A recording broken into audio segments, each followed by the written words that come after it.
Good morning everyone, welcome back at BBVN online classes. आज अपन बात करते हैं अपने नेक्स्ट चैप्टर की, क्लास 11th अकाउंटेंसी के अंदर अपना next chapter. In our previous class अपन ने जर्नल एंट्रीज के बारे में बात कर ली थी, अपन ने अकाउंटिंग इक्वेशन के बारे में बात कर ली थी। आज अपन अपना एक नया चैप्टर स्टार्ट करते हैं और that is called laser. That is called laser. आज अपन एक नया चैप्टर स्टार्ट करते हैं लेजर का। देखिए, after preparing the journal book और journal entries the transactions are posted in the relevant account. जब अपन ने जर्नल एंट्री करी उसके बाद में जो ट्रांजेक्शंस होते हैं उनको पोस्टिंग किया जाता है उनके रिलेवेंट अकाउंट में। यानी कि machine, if machine are purchased then machine is posted in machine account and it is credit purchase then it is also credited in the creditors account. तो इस मशीन जो जर्नल एंट्री है उसको अपन उनके relevant account के अंदर उनकी posting कर देते हैं। और these various types of accounts make a ledger. These various types of accounts make a ledger. यानी कि सिंपल वे में अगर अपन ये कहें कि लेजर होता क्या है, तो मैं ये कहता हूं कि जहां पर अपन जब ट्रांजेक्शन्स को एंटर करते हैं वो चीज कहलाती है जर्नल। जर्नल एंट्रीज यानी कि ट्रांजैक्शन को एंटर करना, उस बुक को कहते हैं जर्नल। और जहां पर जिस बुक में वेरियस टाइप्स ऑफ अकाउंट्स को एंटर कर देते हैं, वेरियस टाइप्स ऑफ अकाउंट्स को एंटर कर देते हैं, वो बुक कहलाती है लेजर। सिंपल वे समझ में आ गया। यानी कि मैंने आपको क्या कहा कि after preparing the journal entries the transaction or the accounts, various types of account posted in relevant account and all these types of accounts make a ledger। यानी कि ये सारे अकाउंट्स मिलकर लेजर बनाते हैं। तो सिंपल वे में अपन ये कहते हैं कि जिस बुक के अंदर सारे अकाउंट्स को एक साथ असेंबल कर दिया जाता है, एक साथ लिख दिया जाता है, वो चीज कहला जाती है लेजर। क्या कहलाती है? लेजर। अब सिंपल सी चीज है कि सबसे पहले अपन इस लेजर के फॉर्मेट की बात करते हैं कि लेजर का फॉर्मेट होता क्या है, किस तरीके से इसका फॉर्मेट होता है। मेन इसका जो फॉर्मेट होता है वो होता है टी शेप में। टी शेप, ये टी शेप, बहुत बड़ा टी बना लिया अपन ने, काफी बड़ा भी होना भी चाहिए। अब इस टी शेप के अकॉर्डिंग ही अपने को इसका अकाउंट बनाना होता है, फॉर्मेट बनाना होता है। देखिए, अब मैं इसको दोबारा बना लेता हूं नीचे से, एक और अंडरलाइन में यहां खींच देता हूं, इसको यहां से क्लोज कर देते हैं, इसको यहां से क्लोज कर देते हैं। इसके अंदर पहला कॉलम डेबिट साइड का, डेट, अमाउंट, जेएफ। फिर से डेट, अमाउंट, जेएफ।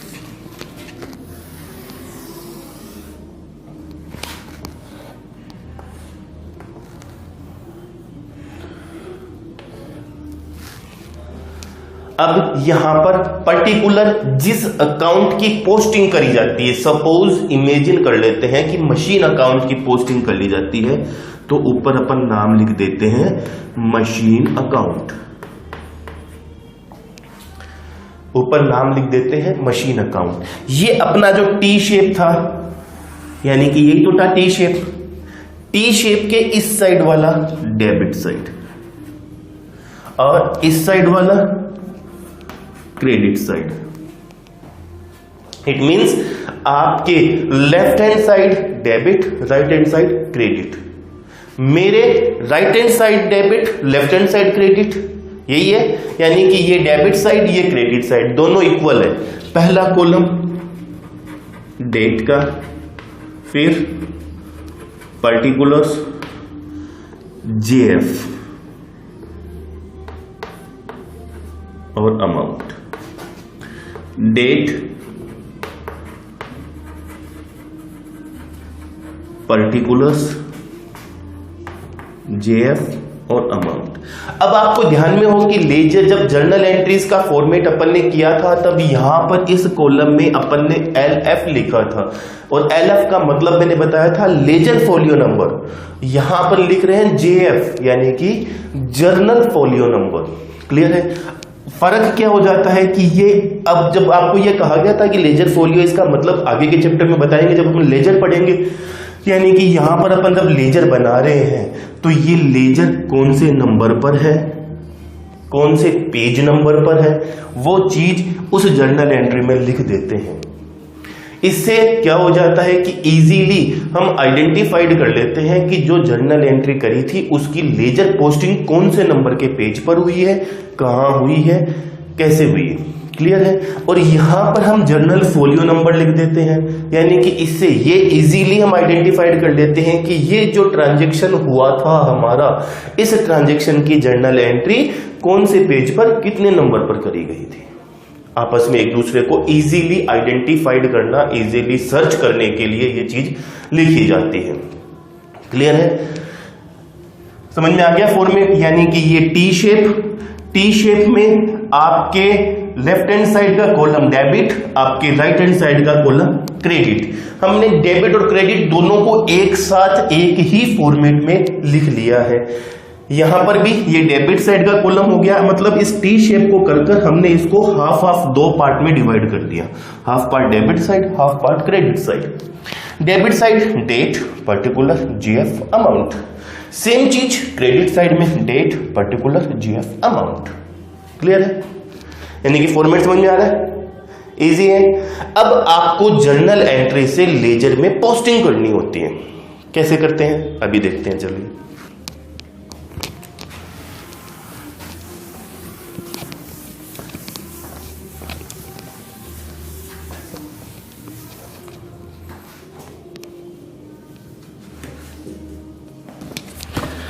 देखिए मैं यहां पर यह कह देता हूं, एक सिंपल सा ट्रांजैक्शन अपन लिख देते हैं, और मैं यहां पर एक ट्रांजैक्शन अपन ये लिख लेते हैं,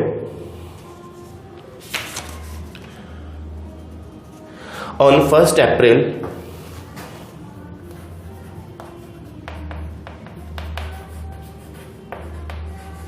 on 1 April 2019 Ankit paid to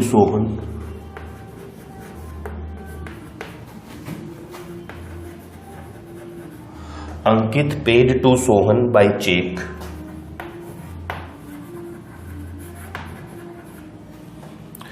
rupees 9,600 in full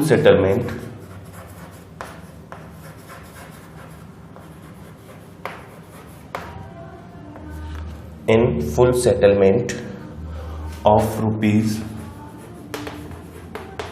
10,000.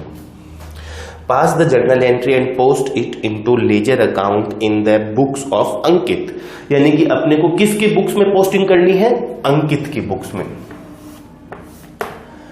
अब पहले जर्नल एंट्री बनानी है, तो जर्नल एंट्री अपन बना लेते हैं। अंकित ने किसको पेमेंट किया, सोहन को, यानी कि यहां पर मैं डेट लिख देता हूं 1 अप्रैल 2019।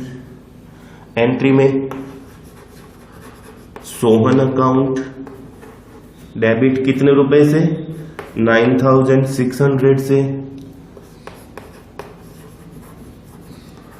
टू कैश अकाउंट 10,000 रुपीज से, कैश अकाउंट 9,600 रुपीज से, to discount received account 400 rupees. यही तो जर्नल एंट्री करते हैं अपन, यही करते हैं। अब इस जर्नल एंट्री से आपको लेजर पोस्टिंग करनी है, यानी कि इसको, इस जर्नल एंट्रीज को अगर मैं यहां पर दोबारा लिखना चाहूं तो मैं इसको इस तरीके से लिख सकता हूं, एक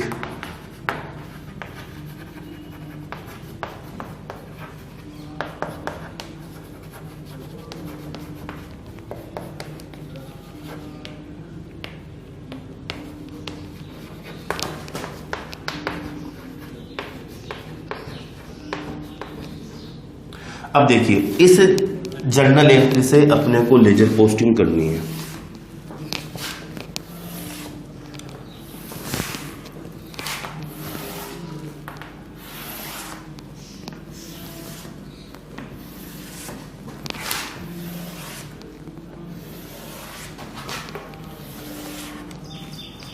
अब सबसे पहले अपने को अकाउंट बनाना है किसका? सोहन का, यानी कि ये सोहन का अकाउंट, ये डेबिट साइड और ये क्रेडिट साइड, यही है। यानी कि अब सोहन के अकाउंट में सोहन को क्या किया है? डेबिट किया है ना। इस जर्नल एंट्री में बहुत इजी है जर्नल से लेजर पोस्टिंग करना, बहुत ही इजी है।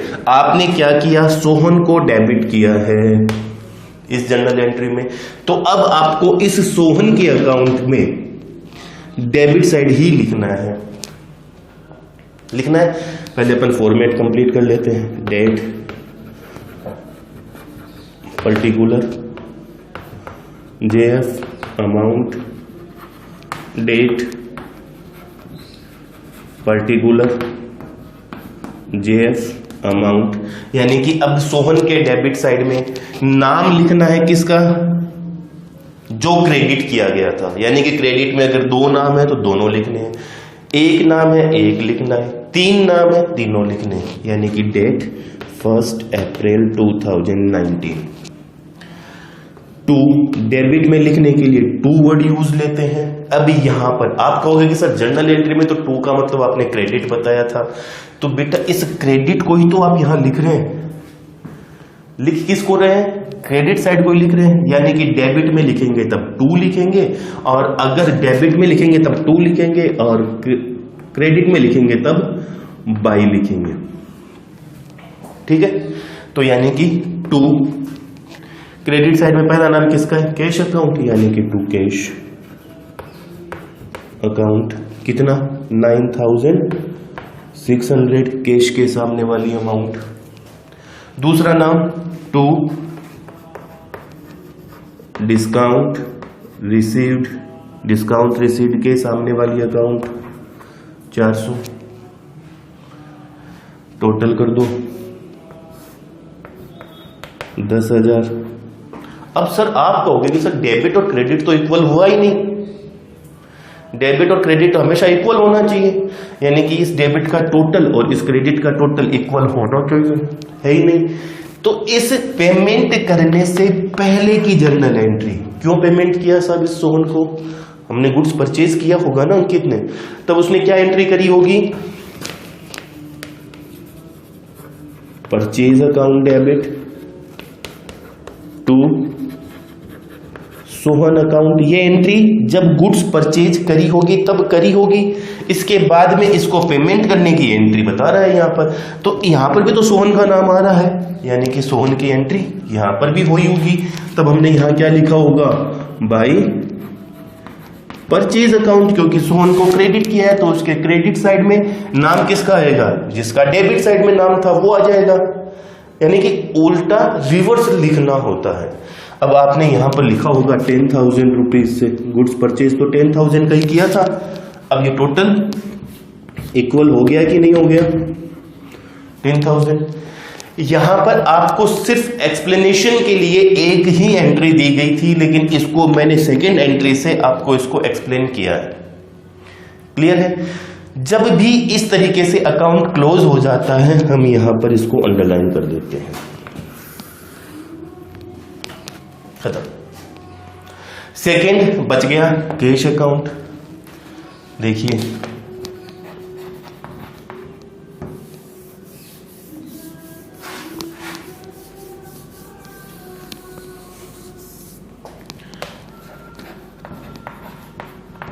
Cash account,